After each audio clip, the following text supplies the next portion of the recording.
Okay, well, we can get right into Texas. I think you guys are aware of Texas. I don't know that I need to discuss much about them. Everybody knows who they are and where they're at right now.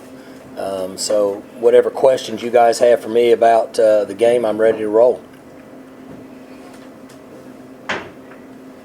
Kevin Henry returns to the field on Saturday.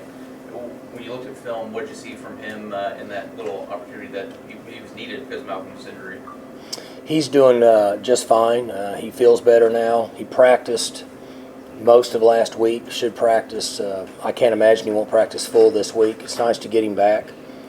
We went a couple weeks there where we were somewhat limited depth-wise on defense and feel better about our situation now.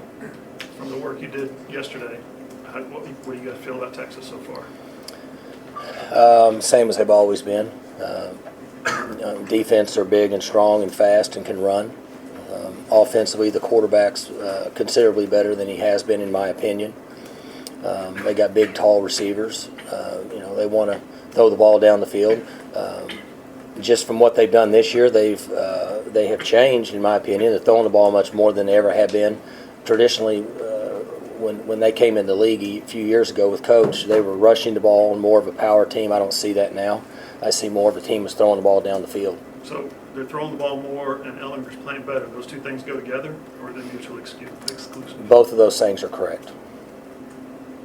I mean, that's me. I don't know what they're doing or what his reads are. I just know that he's much more productive than he was in the past, and he's you hear people talk about his throwing. I don't see any issues with his throwing. I think he's throws pretty good. You see better accuracy, Sure. better spiral, all that stuff, or how would you describe it? I see him as a better throwing quarterback. He's in game what for now for him? I don't know, 20, something like that. So he's my history at that position. He's 3 or 4 games into the game's probably slowed down for him, and you can tell he's a pretty good college quarterback.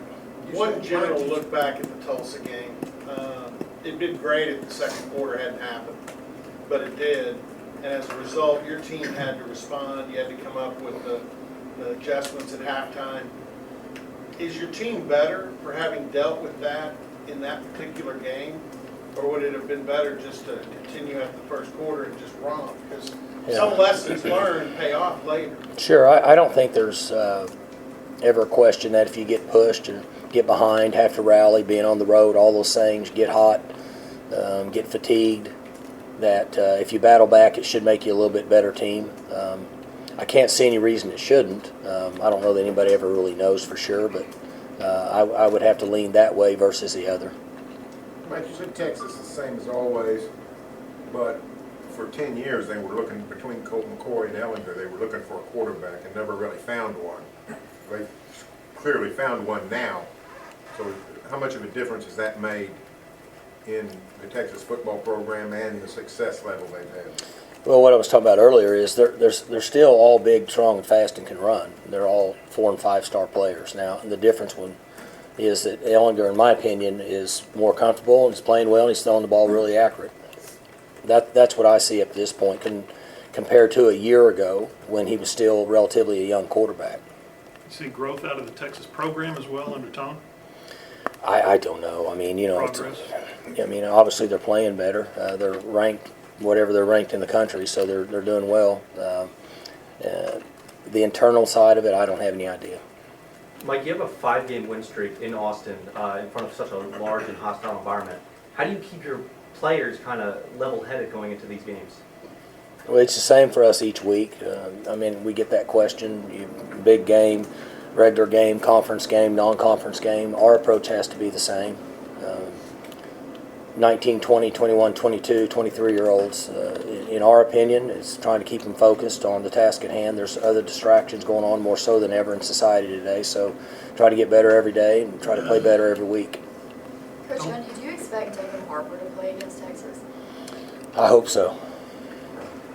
How impressed were you by the Big 12 last week? A bunch of teams going on the road. Everybody's playing Power 5 teams, it looked like. A lot of them scored some major upsets. I've said it every year. People talk about one conference or the other.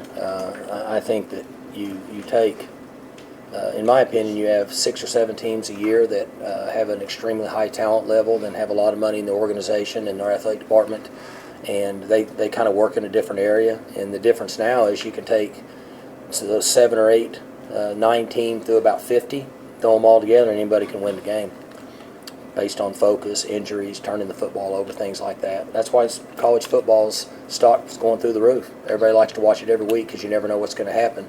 And I would say this league's going to be as competitive as anybody in the country. Gary Patterson just told me on the Big 12 call that he said everybody thinks this conference isn't any good. And then he clarified and said, you guys, meaning I guess media, why do you think that is? Why do you think people are still doubting the Big 12? I don't have any idea. I don't keep up with that, so I really don't have a good gauge on that. I mean, I'm not sure. I just go off of, one, I'll be honest with you, I don't really care. 2, I just go off bowl games and I know what happens. So people say what they're going to say. We're ultimately going to play them all right. In this league we play, and then we get to go play bowl games, go on down the road. Mike, you said Saturday that Spencer encountered a little difficulty, and it was a matter of sort of getting him settled back in, I think, at one point. Could you address the importance of that for a young guy going through a situation where he's got sort of the bullets flying, for the first time, really get back on track, and how important that is for a quarterback? It's fairly common with competitive athletes. They go through that. Mason used to get frustrated at times. Most guys, Josh Fields, would get frustrated. So they're competitive. They want to have success. Sometimes early in a quarterback's career, in my opinion, the game moves really fast for them. As they mature, it looks like where Ellinger is right now, the game slows down for them. And so Spencer's game hasn't slowed down yet, and it won't for another 10 games, in my opinion. He stays healthy and continues to work and improve. It should start slowing down for him about this time next year. So they want everything to happen. They want to score every play. They get impatient. And when they get frustrated when they compete, and that's really what happened. So we got him calmed down, and he went back out and played well. But I see that. I've seen that forever with young quarterbacks. With that in mind, Mike, is there a way, can you overstate the importance of Chuba Hubbard and Tylen Wallace then as you've got a quarterback that's trying to... Supporting cast is huge for a young quarterback. We all know that. If you go out with an immature or young offensive line and you get beat around a little bit, or you don't have skill to go to on the perimeter, it makes it even more difficult, and then they get frustrated even more. So it helps that you have guys out there that can help him.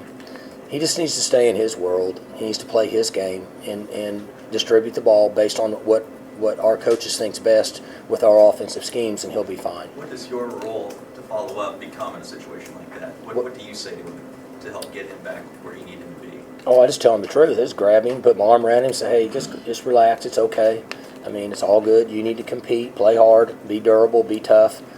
It'll all come back around. Just relax. And he did. He calmed down. His breathing calmed down, and he was fine. Was it like that? You went to, if I'm not mistaken, you went to both Norman and Lincoln your first year at OSU, right? 86. I think you guys were at both places. Yes. Yeah, because when we went to Lincoln, I think it was 10 degrees and sleet and ice, and those guys up there that were on some really good natural supplements. When I came up to the line, I'll never forget, they were wearing you remember they used to wear those jerseys with the big holes in them back in the day? The mesh jersey. And they were half shirts, and I was like the guy on Christmas Story, because I was cold. I was only $165. And I walked up the defensive line, and they didn't even have undershirts on. They had just their pads and their jersey, so I remember that clearly, yes. So how did you get through that process for you? You must have had a process of your own to sort of manage. I was surrounded by great players, which helped. And I just did what they told me.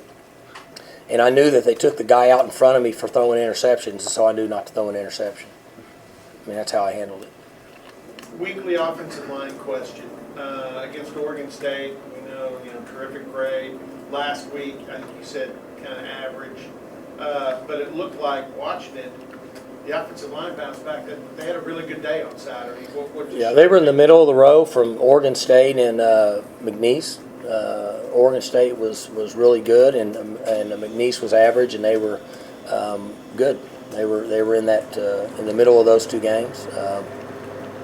So they need to stay in their world, and they'll continue to get a little bit better each week. Their effort's good. I like the their intensity and their willingness to chase the ball and get with Chuba. You know, Chuba helps, right? I mean, Chuba's rolling pretty good. He's we want to try to keep him healthy. I think we gave it to him 32 times Saturday. Would prefer not to do that again, but if we have to, we will. He wants the ball, and so he's held up. This will be a good challenge for him this week, and for the offensive line. These guys are going to be, they're physical. They can run. So hopefully he can continue on and have good games like he's had up to this point. Your guys on the defensive line battled through a few injuries. What does that look like this week? Do you know anything about getting anybody back or where you're at? Not till tomorrow. I won't know much. But I think we're in pretty good shape. We didn't have any injuries in this last game. Where do you think is the sweet spot of number of rushes per game you want Chuba to get? 20 to 25, somewhere in that area. I'm curious, last year you said you wanted to get Justice 14-ish touches per game. Why did Chuba gets more? I'm curious. Different body.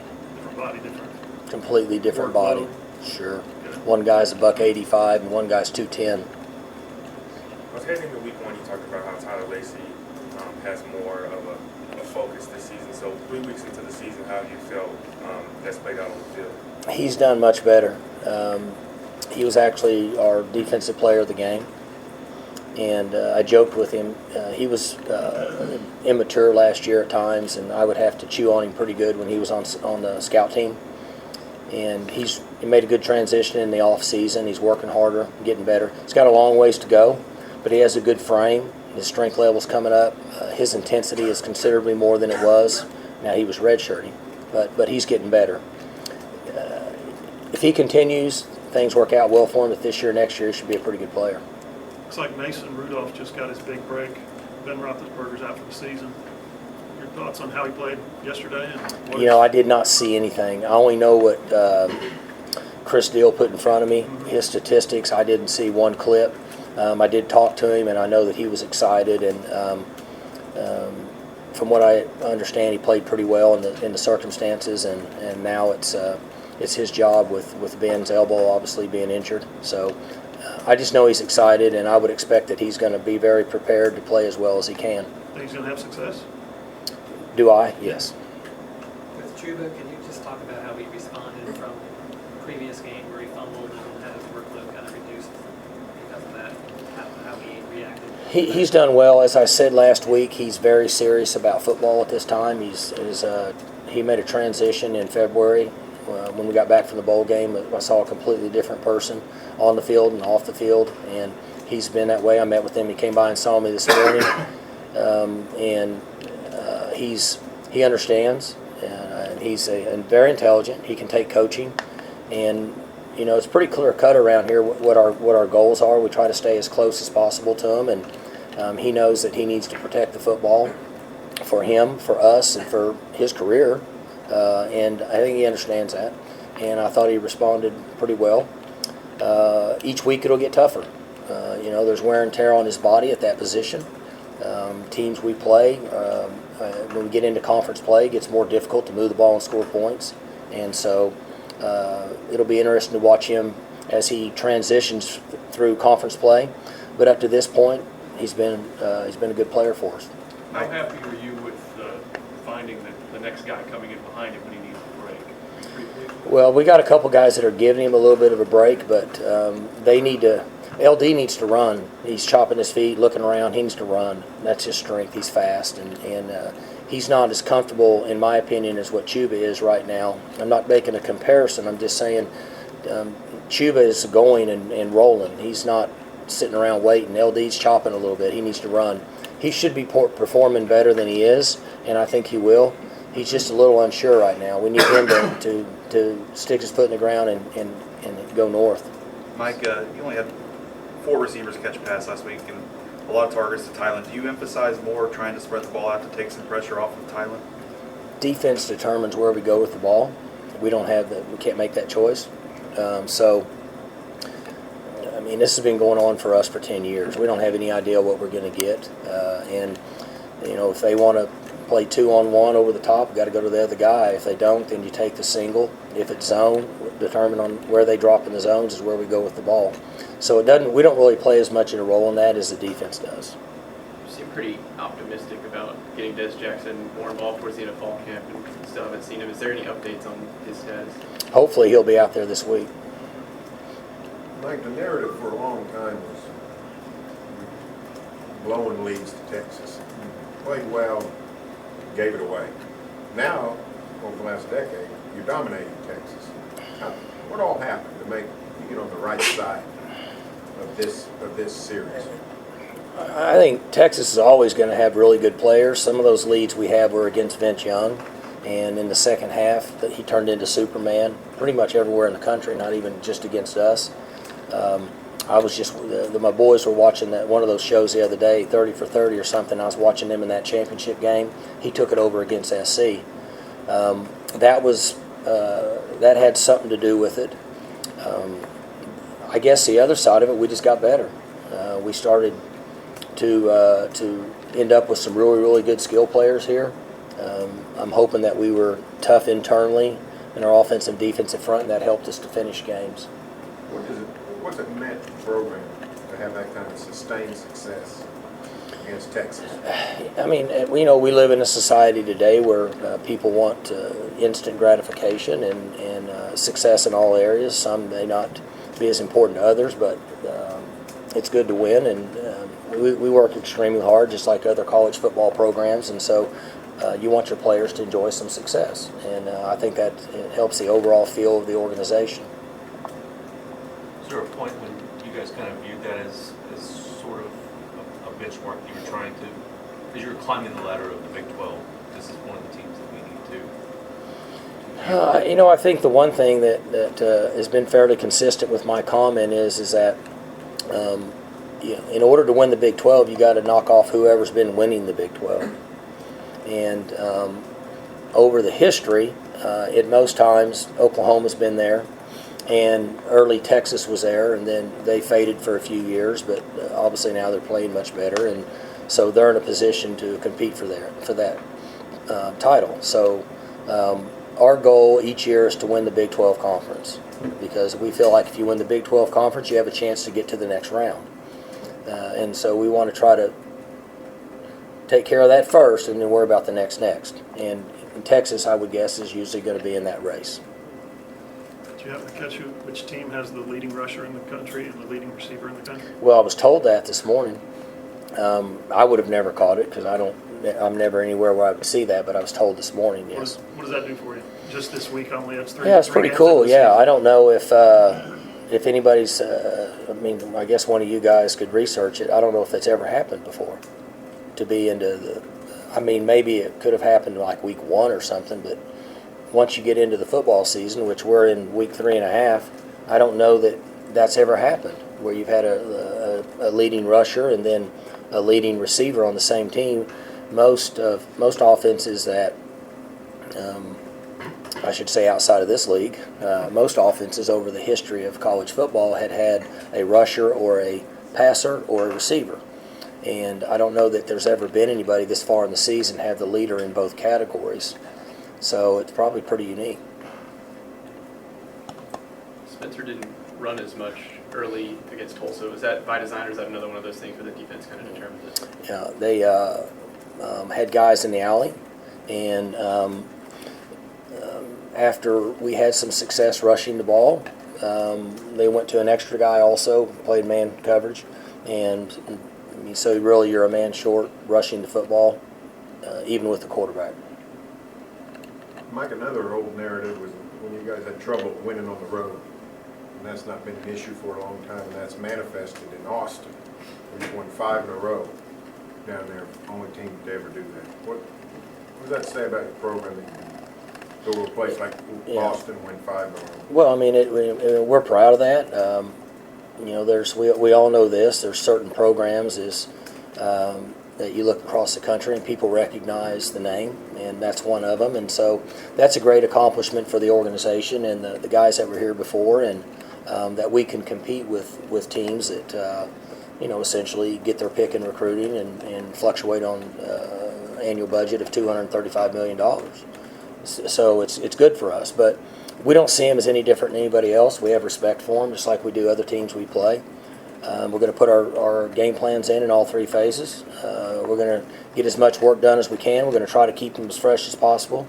And then we're going to go turn them loose on Saturday night and tell them to have fun, go play hard, and compete. And I know they will. I'm not concerned about that one bit with these guys. They'll go play.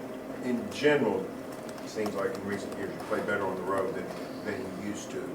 And is that Sometimes better than we play at home. right? I don't know why. Is that a sign of maturation in the program, or not just? Well, I think it's more difficult to play on the road. I think we would all agree with that. Why at times that we've played better, that's been brought up the last few years in this meeting. I don't. If I knew, I would try to fix the issue at home and leave the one on the road the same. So I wish I had an answer for you in that, and I've thought about that a lot of times, laying in bed before I went to sleep, and I'm guessing the only thing I can come up with is maybe they focus better on the road when they know it's basically the 70 we travel with against everybody in the stadium. That's the only thing I can come up with, and then they relax at home. So I guess that's one of those conversations, or if you had answers, you'd change it. But we have been fortunate over the last few years, yes. Sounds like you might need to try an Ambien. Ambien? I double on Ambien. You do them 10 milligrams? I do 10 milligrams during the season. Helps you sleep, huh? I think so.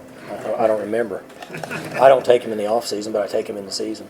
My mind spins a little bit during the season. Mike, you expecting air conditioning in the locker room? I don't know. You know, somebody sent me that a week ago. I mean, they have a nice facility. I mean, we've never had problems with air. You know, Chris Del Conte, the athletic director, is a pretty squared away guy. I can't imagine that he would ever do that, but I would say that they'll probably have air conditioning in there. Will you bring fans just in case? No. We don't have room on the truck. Mike, did Texas ever call you looking for a head coach last 6 years? No, never called me. Did they call someone representing you? Just to see if you might be interested? I don't know. That I would have to run by them. Not that I know of. Mike, what do you elevate in practice to go up against a top 12 team in the country when your non-conference opponents were Oregon State, McNeese, and Tulsa? What do we do what now? Like, what do you do in practice to elevate your performance going into such a high-powered game against Texas? We do the same thing. We don't change the process. We haven't changed it in 10 years. We're creatures of habit when it comes to the things that we do. The only adjustments we made this year were ways to make us a more disciplined team. Doesn't really have anything to do with what you're commenting on. That's the only adjustments we've made this year, but our preparation has been the same for 10, 12 years. So no horns down penalties? Any what? Any horns down penalties for you guys? I don't know what that means. Oh, so there's a thing in the Big 12 this year, a big controversy. No, yeah, I don't. We're not into all that. I'd rather just score touchdowns and celebrate together. I'd forgot what you were talking about. Yeah, no, that's hopefully our guys aren't involved in all that. So the players, though, when you're playing McNeese or you're playing Tulsa, they know the difference when they're going on the road in the Big 12 and it's the opening week in conference play and it's the Texas Longhorns, don't they? I mean, they get a little more excited. They do. I mean, I'm guessing they do. I told the staff that we just need to do a good job with our game plans and get ready. That motivation should take care of itself. You don't have to talk them down or anything like that. No, and I'm not good at that. I mean, I just, somebody said something about Jeff Monken's speech against Michigan. I'm just not. That's not really who I am. I wish I could do that, but we just go practice and get ready to play. And I think what you're saying is correct. I think that they know, and it should self-motivate. And then if they don't, for whoever we play, we would like them to be the same all the time. But I don't think there's any way that you could convince anybody that watches college football that teams stay up here the whole time. They float. Why that happens, I don't know. On the flip side, though, you don't want them to get too amped up too quick or too early in the week, right? I mean, That's right. how do you avoid that? Yeah, I tell them the same thing every day.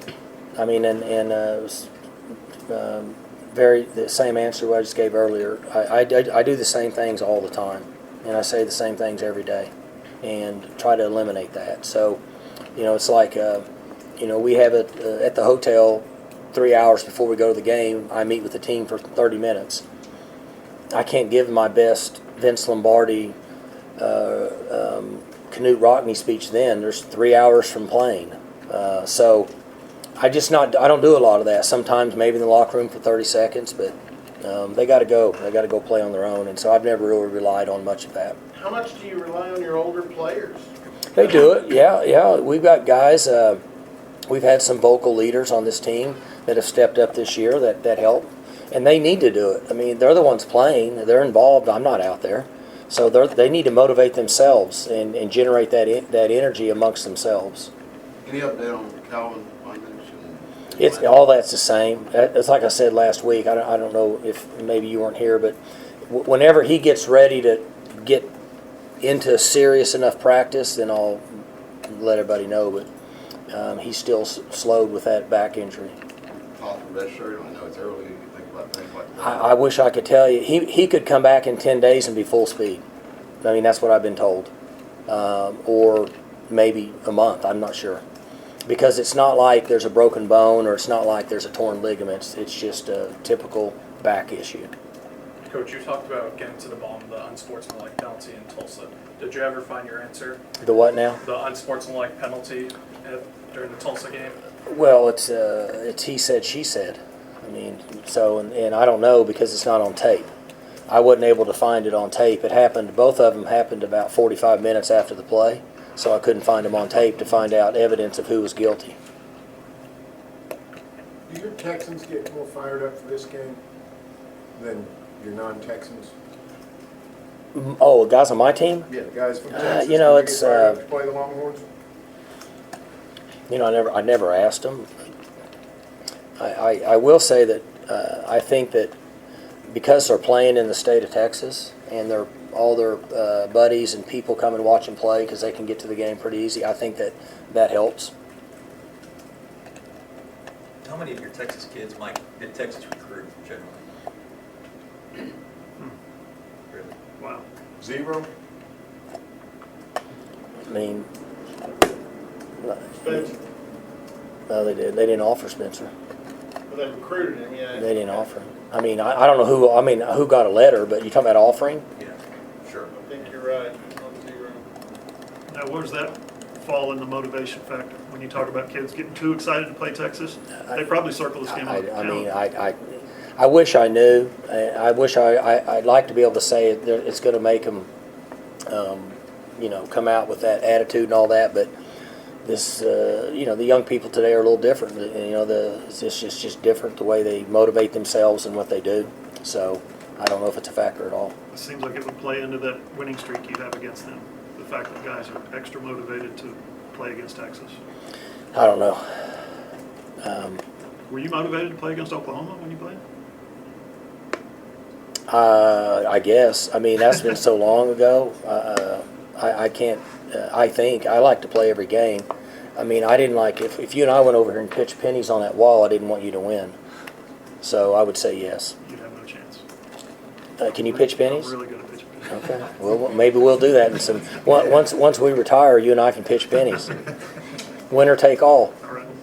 I just saw a quote from Coach Herman saying that he thinks his Texas team this season, their confidence level is as high as it's been. How do you think your team's confidence level compares to the other years you've been coach here? He said his is the highest. Is that what you asked me? He said that his team's confidence level is as high as it's been. Mhm. So what do you think about yours comparing to the other years you've been here? That I've been here.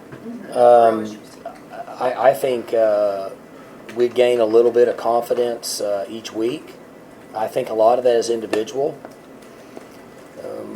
I would guess based on the maturity and the veteran team that he has with a quarterback that's in his third year that they have a lot of confidence and they've had a lot of success in the last year.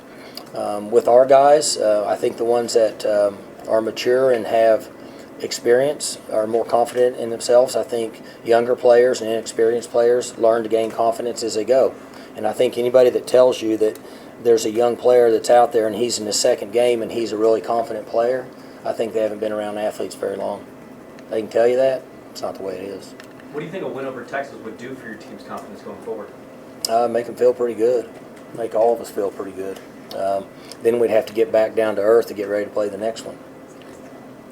We talked about Sean debuting and what it's going to be like to go from the Ivy League to this level. But his 3 games so far have been Oregon State, which is sort of a relaxed atmosphere. Tulsa was not a big stadium. You had a great crowd and whatnot for McNeese, but it's also McNeese. All that changes Saturday night. I mean, it's 100,000 people and it's the Longhorns and all that. How do you think he'll adjust, and how have you felt about the way he's done, and how do you think he'll do Saturday night? You know, it's interesting. He seems to be further along than other guys that I've had. You know, I kind of watched him, and I watched Yursich because I think the first game that Yursich was calling him, we played in Reliant. And so I was kind of watching him just to see, because I felt like, you know, that he was, you know, probably going into the New England Patriots Stadium, being from up in that part of the country. And it doesn't really faze Sean much. I think it did Mike more than it did Sean. I will say this. I think Sean was more mesmerized by the police escort for the buses. He thought that was pretty cool. Because I think, you know, where he had been, he was probably actually driving the bus with the players there. But he doesn't get caught up in a lot of that. And it's been interesting. And he's calm on game day so far. I mean, things have gone good. Maybe if we have a 4, 5, 6 series in a row where it's not as fun, maybe he'll change. But, I mean, you know how Monken was on game day. And you know how Fedora was on game day. And you know how Dana was on game day. And Yursich is about half as excited as those guys. Sean's not really in that league. He's much more calm up to this point.